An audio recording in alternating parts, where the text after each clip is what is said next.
But I need a Oh wait, writing. someone closes the door.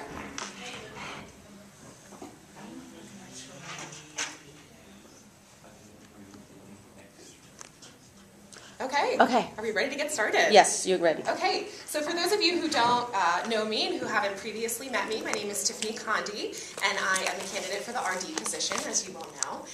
But I am graduating in May with my master's degree from Shippensburg University, College of Counseling and College Student Personnel, so I'm really excited. And so I'm really excited to be presenting today. When I got the prompt, I was like, oh my gosh, totally overwhelmed. Wasn't sure really where to go with it. And so I'm really excited to talk to you about my passion areas. And for me, I thought immediately, I really am in love with student leadership development. And that's something that I have experienced myself as an undergraduate student, as a graduate student, and even now today as I embark into the professional world. And so, you guys, I'm sure, have a lot of experience with leadership, and leadership means many different things to many different people. And so I'm wondering, for you, sitting in the room, what does leadership mean to you? What we're going to do is I have a poll everywhere, poll up here. If you haven't done this before, I'm encouraging you to bring out your cell phone, which is a little non-traditional in some of our sessions, but for today I think it's going to be great. I need you to text 2233. So when you're sending a text, it would be in the to field, 2233, and then 432116 in the body of the message, and then your message. So I can try it as well, just to make sure it works. And it's going to populate in real time, so as soon as you put up a response, it's going to show up on the screen here. So first you have to type in the first number and then you write your message? You are going to text this to, so in your to field, you're going to put 22. You made this active, right? 3, yes, 3. And then in the text message field, you're going to put 432116. That's me. Yep. Isn't And it your message. kind of weird if I had it as a contact for mine? It's very weird. Since mine is always here. Right. 22. Okay. Okay. 3. I thought I did it. No, So you have to do I 4 got it. 3 Yes. Mine's already up. 2 perfect. 116 in, and then you write your comment in there, and then you push send. I've done it backwards. That's fair. Yeah. Always. Well, next time you're going to have to like now put 22333 as one of your contacts, Right. like I do. A nerd.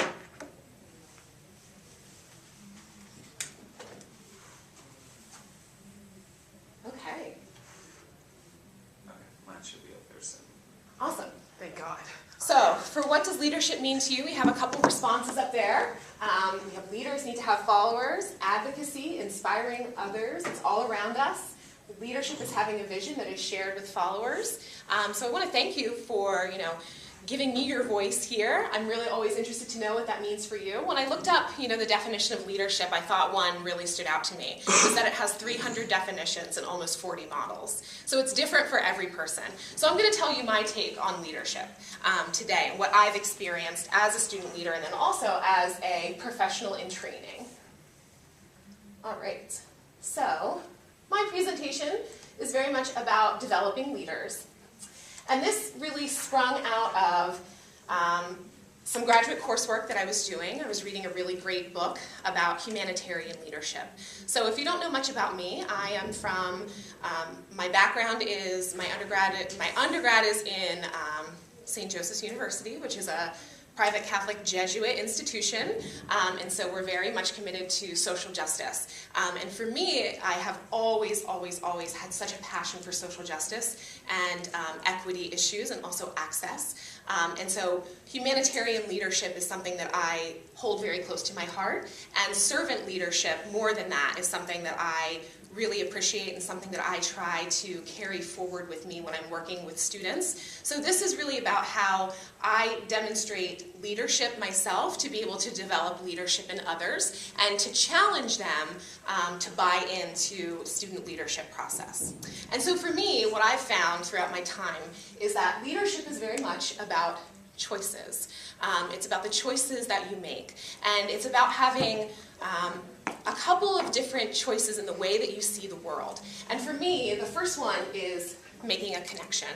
It's having that ability to make a connection with a student, with a parent, with a facilities management personnel, with our facilities staff. It's about making that connection that's based in empathy. So it's more than just saying hi every day, hi, how you doing? It's more about really trying to find out who that person is, what they believe, and why they're here. Why are you here? Why Temple? You know, what is it about this place for you that gives you passion, that really nourishes you? And so for me, it's about making that connection, and that's what I do when I'm working with my resident assistants, when I'm working with hall council, and when I'm working with students. And I also love to do that with my coworkers as well, is letting them know that I'm there for them on a level that is not just superficial, it's deeper than that, and I want to learn more about them. When you're making that connection, usually you're making a connection based on one or more of these three things that you see right here. Some of your role models, your positive values. For me, I'm highly influenced, I think, particularly with social justice, that was very much came out of my faith tradition. And so for me, that came out of the role models that I encountered being a Christian and being in the Catholic Church, and more than that, being in a Jesuit institution. And it also came out of positive values. My parents really thrive on service. That's something that is a hallmark of our family. I think if we had a family crest, you would probably see that on there. My mom very much believes in hospitality, and she very much believes that you know, when someone's in need, that the community should band together and help them. And that's something that was always communicated to me growing up. So I had both those role models and those positive values of being able to serve a person and really do as much as I can in that moment for them, and try to make them feel comfortable, try to make them feel as though they're valued and that they're heard. And so that's for me where it came from. Another thing is a troubling awareness, and this comes from the literature. This comes from DeFausto. And if you want to read that book, I can give it to you. It's really an amazing read, and I think it really changed my perspective. But a troubling awareness. This is when you encounter a problem, a really serious problem.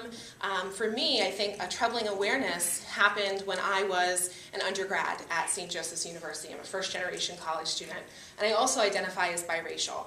And going to St. Joseph's was really interesting for me because it's a predominantly white campus. It's a predominantly white institution. And what that did for me it made me think more about my identity development and what type of community I was going to find for myself. Being a first-generation student, being biracial. At the time, St. Joe's did not have a multi-ethnic, multiracial student association. So our Office of Multicultural Affairs was Black Student Union, Latino Student Union, and Asian American Student Union, but there was no place for me, which I mean bears out what you find probably in multiracial research, is that you're constantly being asked, well, what are you? What is she? And you're trying to find your place. And I really encountered that at St. Joe's. And so what that was for me is I could have either taken that as an obstacle or I could have seen that as an opportunity. And I saw it as an opportunity to find, for me, a place to fit in. And the way that I found that was really in residence life. And that's really where my passion started. I was able to connect with resident assistants who really just had an appreciation and a celebration for diversity. Resident assistants who looked like me, who came from the same area, who had the same interests. And I felt like I found a home there. And I was just a resident. I was going to programs and, trying to get involved. And they were like, well, you know what? You're really excited and passionate. Maybe you should try this. We have the Hawk Host Student Ambassador Program. That might be a really good fit for you. And I thought, well, maybe, yeah, I really like being at St. Joe's. I really think that I could be a force for good and really show some multiracial students who are coming in as prospective students that, you can be successful here, that there's someone here who looks like you, there's someone here who's had that experience or at least knows a little bit about what it's like. Even if I haven't, walked in your shoes, we can talk about that. And I can help you to be successful because I'm successful here too. And so I wouldn't have been able to do that without, that troubling awareness that I had, is that, wow, I'm a multiracial student, but I can't find the community that I'm looking for in this environment. But I really had to reach out and go to Residence Life and see what I could find there, and I found support. And so that's the troubling awareness. For some people, it comes out of a traumatic personal experience. And this could be, this is particularly with social issues. I think immediately of alcohol abuse and addiction. I think of child abuse. I think of poverty. I think of homelessness.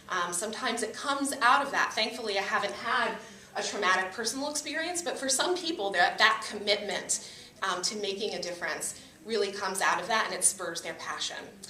And so those are the three areas that I think have to do with making a connection. As a leader, you also have to cultivate a sense of fairness. And I think that very much is about how you view the world. And I think student leaders, it's really important for me to talk with student leaders about how they feel they make a connection and ask them, who are your role models? What values do you have? Are there issues about which you're aware that you feel really passionate about? And sometimes that leads into talking a little bit about a traumatic personal experience, or sometimes that leads into talking about their family, talking about people in their life who have been supportive to them, and how they came to an awareness that, wow, this is something I'd really like to change, and I feel like I can do this. The sense of fairness comes into play when you think about ill fate versus good fortune. Some people view the world as really, it's that you're kind of just dealt a set of cards, and some people are dealt better cards than other people. And I think that that's very true. I think sometimes you're born into great circumstances, you have a lot of privilege, you have a lot of opportunity, but there are many people who haven't been dealt the same cards and who don't have access, they don't have availability to basic life services like housing and the food and water and those Maslow's needs. And I think very much it, some people could say, well, that's just bad luck for them, or maybe even deeper than that. Well, maybe they just didn't work hard enough. Maybe they're lazy. Maybe if they would have gone to college, that it would have been different. And for me, I'm always thinking about, well, how can you, pull yourself up by your bootstraps if you don't have bootstraps, essentially, is that question. And so I think that when we're talking with students about that, we always have to gauge where they are with their sense of fairness and think about, how do you see the world, and in what ways do you see privilege and power playing out, and how has that affected you personally? And for some people, they haven't even given a thought to it, and for other people, they're keenly aware of the ways in which they have privilege and the ways in which they might be oppressed. And so I think that that's something that I always am trying to gauge with students. And then access to opportunity is kind of comes next with that. You're thinking a lot about, well, sure, I might have a lot of privilege, but I might not have, this particular access. Something that really draws me to Temple is that your mission statement is about that access to opportunity, and that's something that I think is very important, and I think it's very important that it's in your mission statement because it has buy-in from your faculty, your staff, and your students. And maybe the students, we need to teach them a little bit more about that. Maybe they're just here because the Fox School of Business is amazing, or maybe they're just here because Morgan Hall is brand new and I want to live there. But I think that it's my job as a residence director to talk with them about access to opportunity and how they have now a place of privilege, and what are you going to do with that privilege once you leave here? Because those are the questions that were asked of me. And this is how I see myself teaching from my place of privilege and helping to make a better world. So those are kind of the choices that we're thinking about.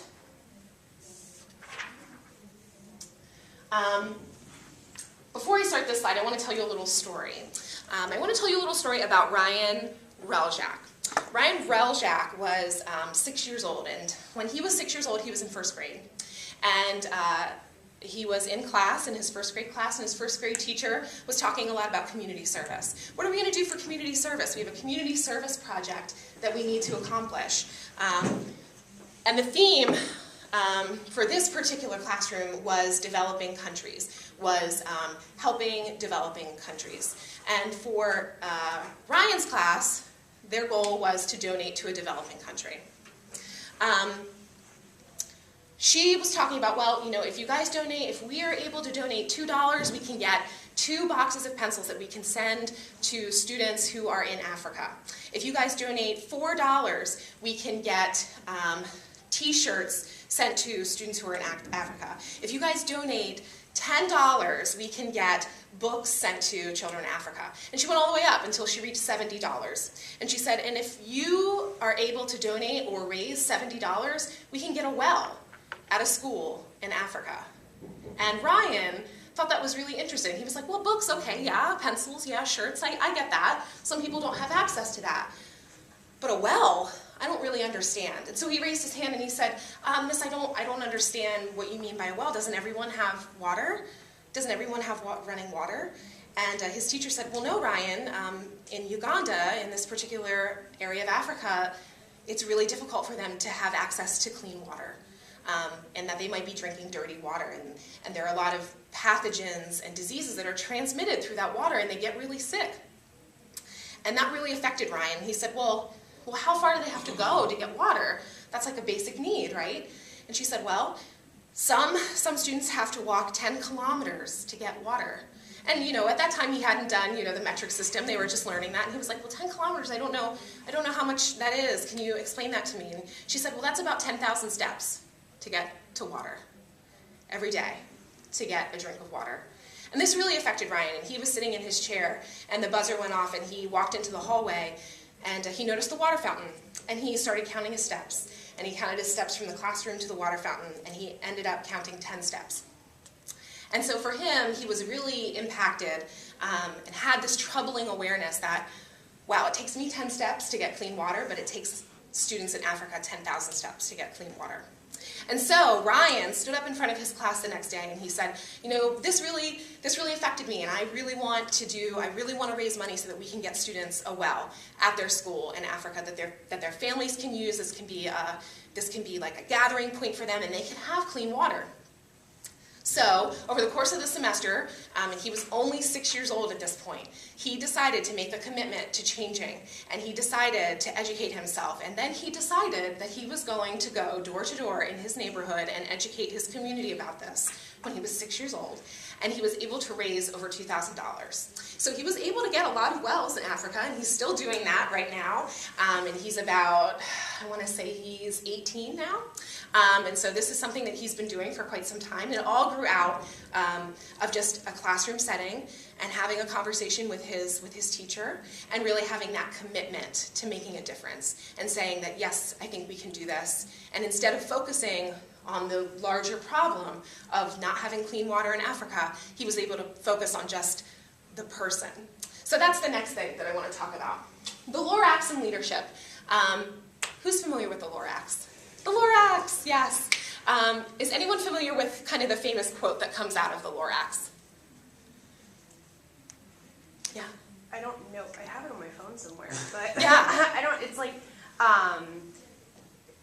like we have to do some blah blah blah. We can't, whatever. I don't know. But it's like you got the general gist. Like one person can make a difference, that's it. and you have to make a difference, and it rhymes and it's cute. And Yes. it's Dr. The change begins with you. Right. Yeah. That's how it. Absolutely. It's unless someone like you cares a whole awful lot. Yes. That's it. Nothing's going to get better. Change. It's not. Thank you. Yes. Okay. And that's what I think about when I'm working with students. Unless someone like me, unless someone like my colleagues, unless someone like a professor is going to care, it's not going to change. And unless someone like this student that I'm sitting across from doesn't care about this, we're not going to be able to change it. And it doesn't need to be an overarching problem like clean water in Africa. It could be, that they're really evidencing some really serious alcohol and other drug use.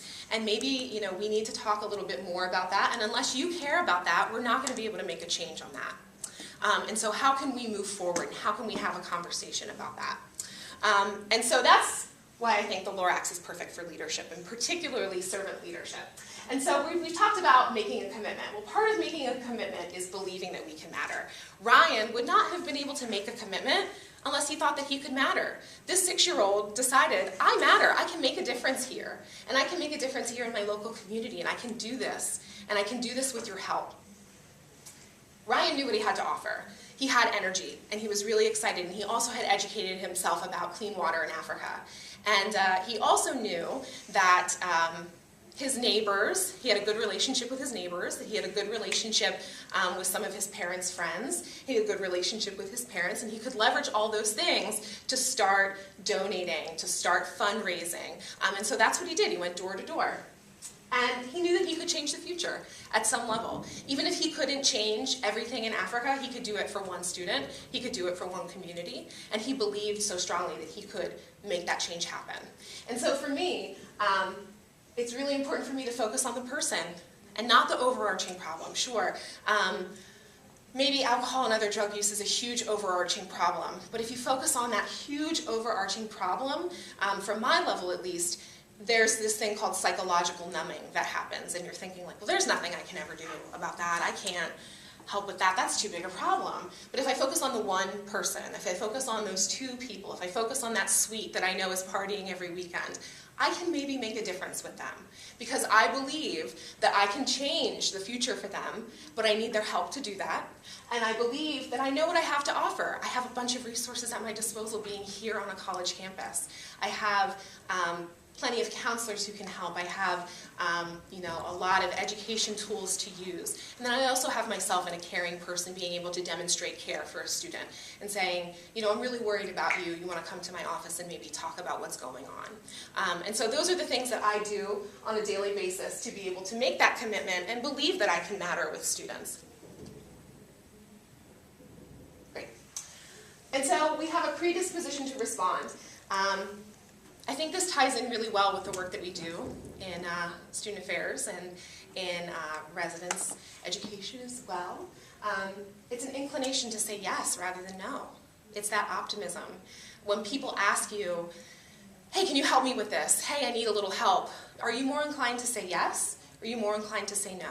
And for me, I'm more inclined to say yes. And part of that comes out of my faith tradition. Some of that comes out of that other people have said yes to me when I needed help.